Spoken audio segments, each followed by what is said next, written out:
Hey, how's it going, everyone? Justin again, as always. Thanks for watching my channel. Welcome back. Today we have a little bit of vehicle maintenance to do to my 2007 Mercury Mariner. I've got to do an oil change, so I've got myself some oil. I've got to do a tune-up, otherwise just pretty much replacing the spark plugs. So I got those right here, the Motocraft Specials. The reason why I chose Motocraft over some of the other plugs out there is because in some situations, and this isn't with all, but in some situations with Ford, you could get a multi-cylinder misfire or P0300 if you use the plugs that are not recommended for the vehicle. And that could go the same exact thing with Chrysler as well as Chevy. Now with Chrysler, with their Mopar specific spark plugs, and you'll see because it says Mopar on the box, they've been rebranded. And if you pull one out, they're gonna be NGKs. So some food for thought. Also, while talking about rebranding, you can see that I got myself some O'Reilly Special oil. And some of you guys might be saying, why would you use that cheap crap? The same exact reason why I picked up this Motocraft plug and decided to tell you guys a little bit about the rebranded products that Mopar has. Same exact thing goes for O'Reilly's oil. That is actually bottled Valvoline oil. All right, so long story short, I could have paid $27 for the conventional oil with the MicroGuard filter for $27 with a $10 mail-in rebate. Or what I chose to do was pick up the O'Reilly's conventional oil for $16.99, paid $4 for my oil filter, which made it $21. So I saved myself like basically 15 bucks and I didn't have to wait for it to come in the mail. So that's what I'm getting at. Valvoline sells that in bulk, allows O'Reilly's to put their stamp on it. Everyone's happy. The customer gets their oil for a slightly discounted price, and I love Valvoline oil. I think it's good oil. And O'Reilly's, they get a little bit of money on it. Valvoline gets a little bit of money on it. Everyone's happy. It's win-win. It's a conventional oil that you can pick up from the auto parts store for less the cost of purchasing the Valvoline bottle itself. Just in case you guys didn't know that. Also, if you happen to go to CarQuest or Shucks, same exact thing.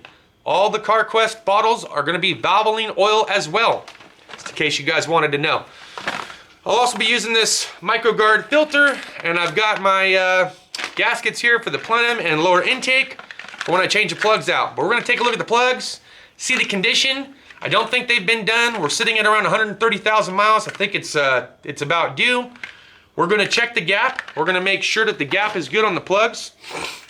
Some of these plugs, I don't know if this one has it, but no, it doesn't. You can see that there's nothing left in the box and the plug is what it is.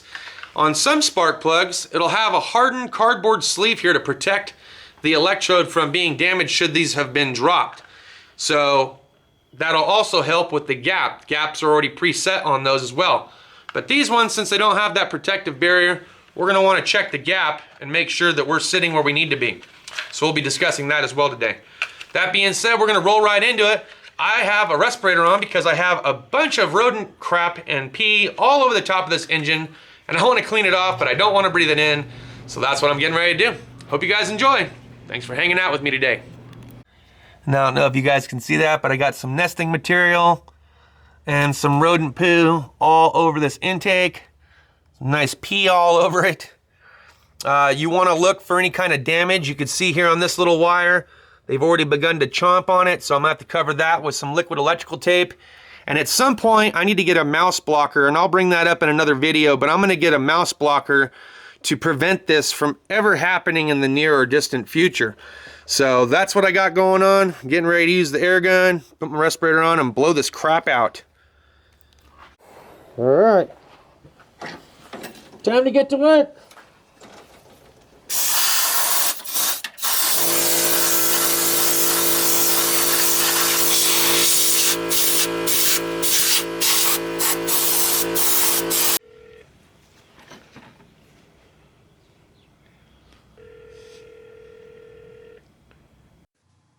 One eternity later.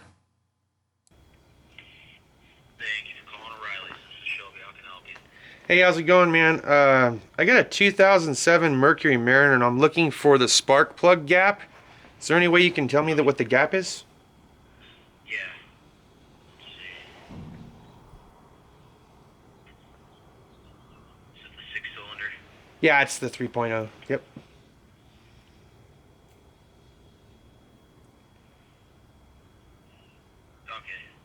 Yes, sir. 0.054. Okay, thank you very much. No problem, man. Bye.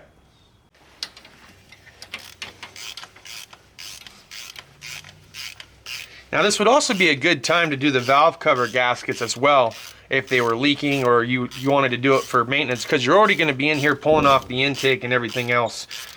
For me, I'm not going to do that this time around. I know I could, but this isn't too incredibly difficult to do. I mean, I have no problem coming back through it later if they ever start leaking. Alright, so what we're looking for is 54 thousandths gap. So we got a 40 here. Here's a 3. Yeah. There's a 3. And here's an 11. That's by itself, okay. Another thing you want to make sure of is make sure you don't have them multiple gauges put together. So there's our 53, or 54 thousandths rather. And I don't know if you guys can see this or not, but we do have a bit of a gap. So let's see how much of a gap. Let me find another gauge in here that we can slide into the mix. Let's add 9 thousandths to the mix. So that would make it, oh, what'd that make it? That's 63 thousandths. 63 thousandths of a gap. So almost 10 thousandths different. And no, doesn't quite go. So we'll remove the 3 thousandths and see if that goes. And it does. And what you're feeling for here is you just want a little bit of drag. So 60 thousandths does actually fit with a slight drag. That's where the plug was sitting at, and 54 thousandths is spec for the plug, so it's worn down approximately 6 thousandths. Alright, so just real quick, I'm going to go ahead and check the gap on the new Motorcraft plug. And we're just going to see if it's sitting at 54 thousandths. And not quite. We need a smidgen more.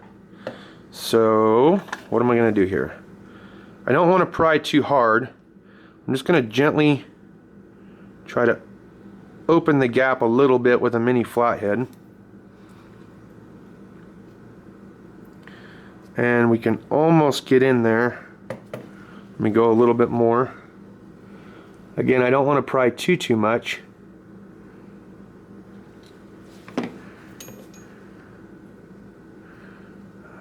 And right about there, really, is I can just get a slight amount of drag, which is what we want. Alright, so then you just kind of want to run it in by hand till you get to a certain point. You can use your ratchet too. Don't use a gun, you know, for obvious reasons.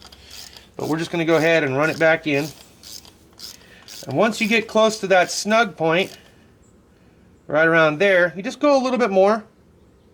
You want to feel the washer kind of crush in towards the head. You don't want to go too much. You're not trying to kill it. And then we can go ahead and remove our, oh yeah, how lovely. Now we have our spark plug socket stuck down the chamber. So now I've got to hopefully find a pick to get down in there to pull out my spark plug socket. Great. So now we got it stuck in there, and I've got to use this little pick to try to fish it up. There, I'm now off of the plug, and I can scoop it out. That could be really bad, especially if I'm on the back side of the engine and I don't have enough room or a pick long enough to get down in there to scoop it up. Luckily, I was able to with this cylinder. So I think from here on out, I'm probably just going to use a locking extension. That's going to be my lifesaver here. And what I like to do here, and of course everyone's different, you can do a couple things. I like to try to keep them in order by setting the first one up top, and then I'll take the next one and put it right down next to it, and so forth all the way down. And when I'm done changing out the plugs, I'll just put them back in the same order. Another thing you can do is you can put a little dot on here and just put like 1 dot for the first one, 2 dots, and so forth until you take them out. Of course, you can also mark them as per which cylinder it is that you're doing first. So that way, if you have a misfire later on down the road, you can swap coils and know which one you had swapped from. And then if you have a misfire and it changes cylinders, of course, you know you might have a bad coil, in which case you can just change it out. So a little tiny tip there. All right, forward motion, baby, forward motion. We got the front half done. That's the easiest half. Most people like to start with doing the hardest side first and then going for the easy ones. I just found it, since they're already here, we might as well just do those right away. So that's what we did. Now we got to get ready to do the back side of the engine. And how we're going to do that is we're going to take off this upper intake.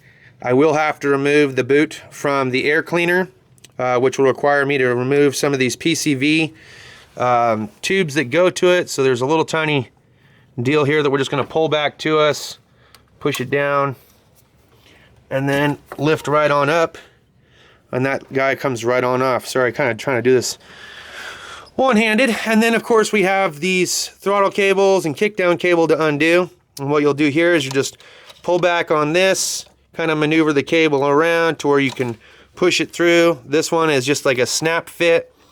So we'll just push this forward and it should unclip from that. We will disconnect.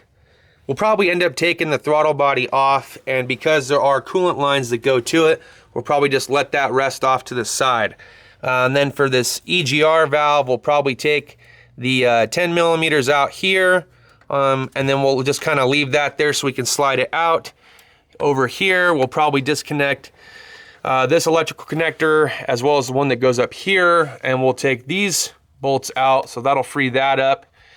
We will have to undo one hose clamp, looks like, for the vacuum. It goes towards the booster. We'll use a little trim tool to separate these Christmas trees on this electronical connector from the intake. And then this whole thing should just lift right on off, and that'll give us plenty of access to the back. That's part of it.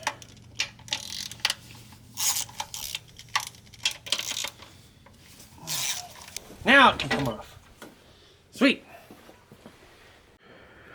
Alright, and nothing too crazy here, but I figured I'd just show you guys my little quick clean process. And this is on my car, okay? This is how I just do it to mine.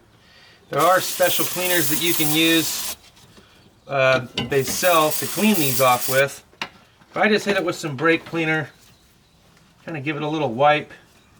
Maybe I open the butterflies a little bit, stuff my rag in there, kind of clean it as best I can, spray it with a little bit more love, like so. Wipe the top, wipe the butterflies,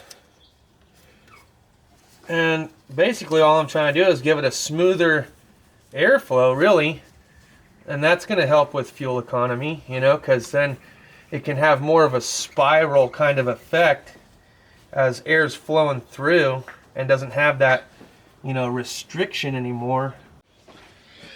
All right, now we can add our 5.5 quarts of 5W20 of Valvoline oil, and we'll be all wrapped up.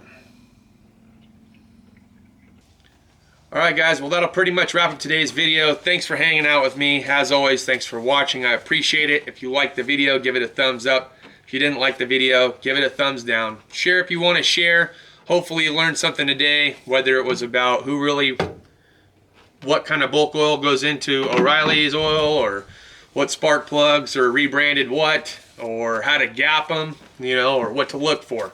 So thanks as always again for watching, and feel free to leave a comment. And we'll see you guys next time. Deuces.